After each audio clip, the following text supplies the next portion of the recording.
I never thought I'd risk everything for a stranger's silence, until her broken voice became the only thing worth fighting for. Those words haunted Michael Carter's mind as he stared at the cold marble floor beneath Sterling Tower's shimmering lobby. The silence wasn't peaceful, it was suffocating. A little girl trembling and lost in a world that had forgotten how to listen was drowning in invisible chains, and around her a crowd frozen by fear and powerlessness. Michael wasn't supposed to step in.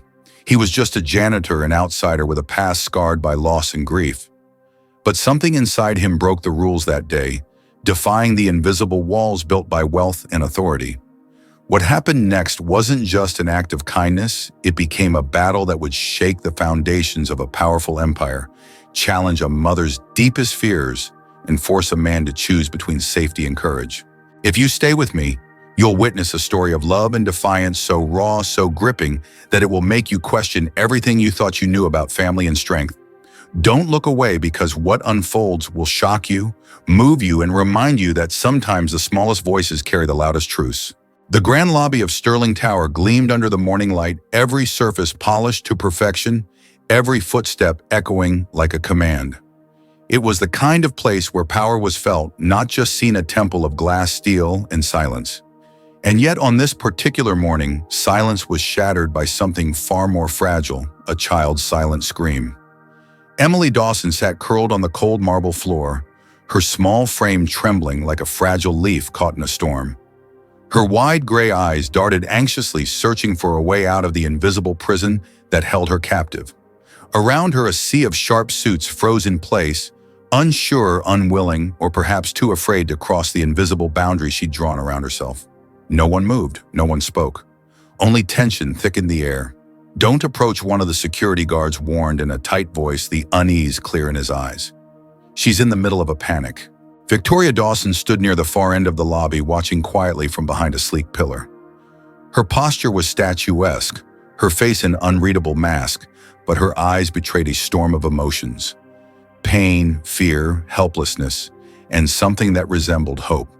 Michael Carter, a janitor who had been quietly working in the building for just 3 months, noticed the scene as he carried a mop and bucket near the elevator banks. His uniform was neat, but his heart was heavy with scars no one saw. A widower who had lost his daughter years ago, Michael understood silence.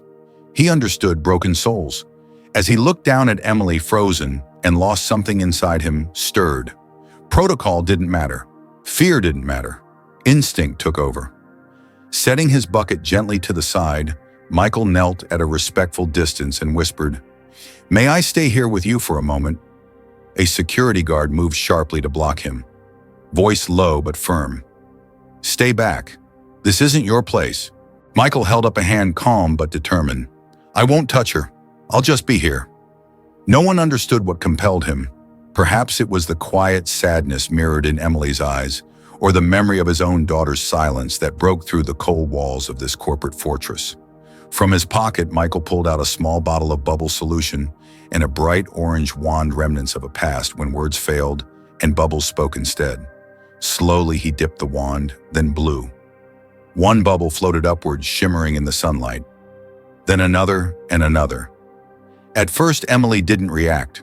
Her body still rigid, her breathing shallow.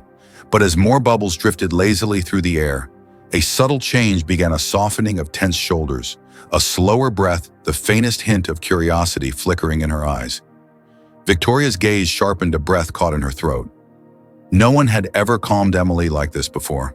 Suddenly, a tall security guard rushed forward, ready to pull Michael away, his face flushed with urgency. "You can't! She's delicate!" Michael stood his ground, voice steady. "She needs space, not fear." The guard hesitated, the harsh lines on his face softening as he saw Emily's barely perceptible relaxation. Then, just as calm seemed to settle, a new presence filled the room. Thomas Dawson, Victoria's ex-husband and Emily's father, appeared at the lobby entrance. His sharp eyes locked on Michael with suspicion and disdain. "What are you doing here?" Thomas demanded, stepping forward, his tone icy and accusing. Michael's heart pounded. This was more than a security risk now. It was a showdown between worlds. "I'm here to help," Michael said quietly. "That's all." Thomas's lips curled in a bitter smile. "Helping or meddling where you don't belong. Emily's hand twitched, reaching out instinctively toward the floating bubbles. The room held its breath. Michael faced a choice: retreat and stay safe, or stand firm for a child who desperately needed someone to believe in her. He chose the latter. For a brief moment, the corporate coldness thawed as bubbles drifted softly around them, fragile, luminous, and full of quiet hope. Before we continue, I want to ask you, if you were in Michael's shoes, would you have dared to step in, risking everything for a stranger child? Why or why not?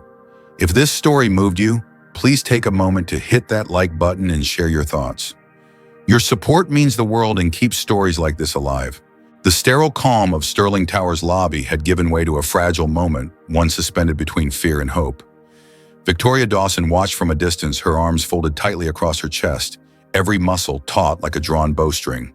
Her eyes, sharp as steel, never left Michael and Emily. Inside her, a war was raging, a fierce battle between the corporate titan who demanded control and the mother desperate to reclaim the child slipping through her fingers. After what felt like an eternity, Michael stood carefully gathering his small bottle of bubbles and orange wand. Emily remained where she was, still holding on to that fragile thread of calm. Victoria stepped forward, her voice low but commanding. "Michael, come with me." He nodded, swallowing a lump of uncertainty as he followed her out of the public eye and into the sanctuary of the Dawson penthouse, a penthouse that seemed to pulse with power and loneliness all at once. The moment the door closed behind them, the veneer dropped. Victoria's shoulders sagged. The armor slipped. "My daughter hasn't spoken a word to me in over a year," she confessed, her voice barely above a whisper. "She sees me as a stranger. As a CEO, I tried everything: therapists, specialist treatments. Nothing worked." Michael listened, every word sinking deep into the hollow spaces left by his own loss. He understood what it was to sit silently beside a child whose world had gone mute. "I want to help," he said simply, "but I need you to trust me and to let me do this my way." Victoria's eyes flashed with doubt, but beneath it lay a flicker of desperation.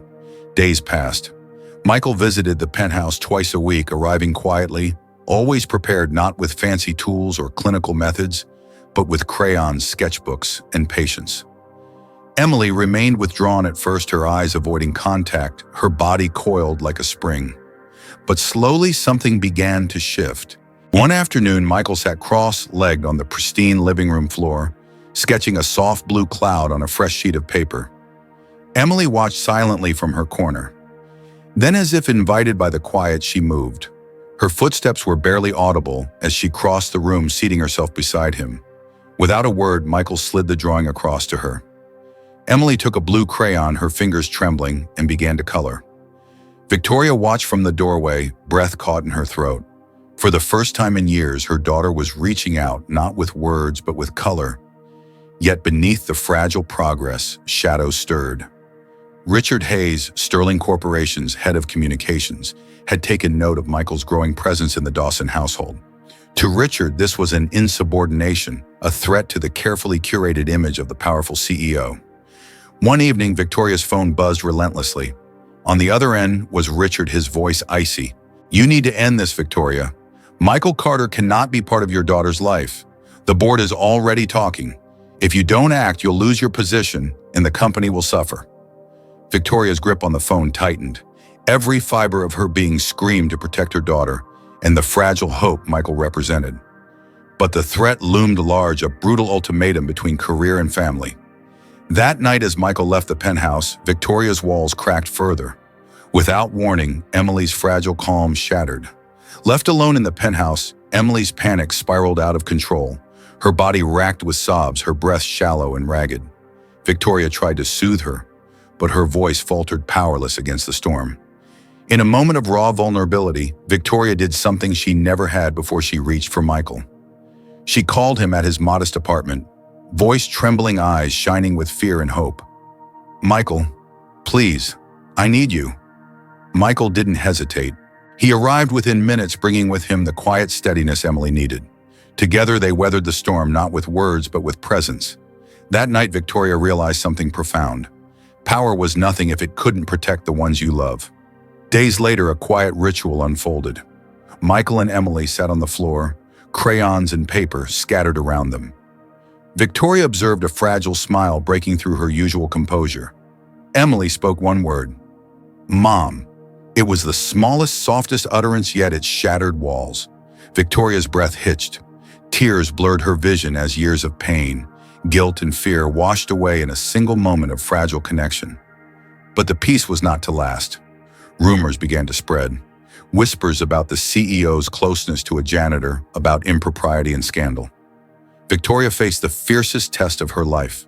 The board's pressure grew relentless. Threats of dismissal, loss of control, public humiliation, all weaponized to force her hand. Richard Hayes delivered an ultimatum in person, his words coated with thinly veiled menace. End this now, or you lose everything. Your career, your company, your reputation. Victoria's mind spun in turmoil. Could she sacrifice her daughter's fragile hope to save a title? Could she walk away from the one person who had touched Emily's soul? In the quiet of her penthouse, Victoria grappled with her conscience. The battle within was brutal between the CEO the world expected her to be and the mother her heart begged her to become. Meanwhile, Michael faced his own demons. Late one night, Thomas Dawson, Emily's estranged father, approached Michael with an offer laced with danger, a large sum of money enough to disappear and leave Emily behind forever. Walk away, Michael, Thomas said coldly. For her sake, for your own. But Michael's answer was unwavering. No amount of money could buy what she's worth. The lines were drawn, the stakes higher than ever. Two lives connected by loss and hope stood at the crossroads, one where courage meant defying power and love meant risking everything. I know this is a lot to take in, and I truly appreciate your patience as we journey deeper into their story. Before we move on, I want to ask you, have you ever had to choose between what's expected of you and what your heart truly wants? How did you decide? Please leave your thoughts below, and don't forget to hit the like button if this story has touched you. Your support means everything and helps keep stories like this alive. The storm that had engulfed Sterling Corporation was no longer just a corporate crisis. It was a battle for truth, for love, and for the fragile threads that held a family together. Victoria Dawson stood in the glass-walled courtroom, her face calm but resolute.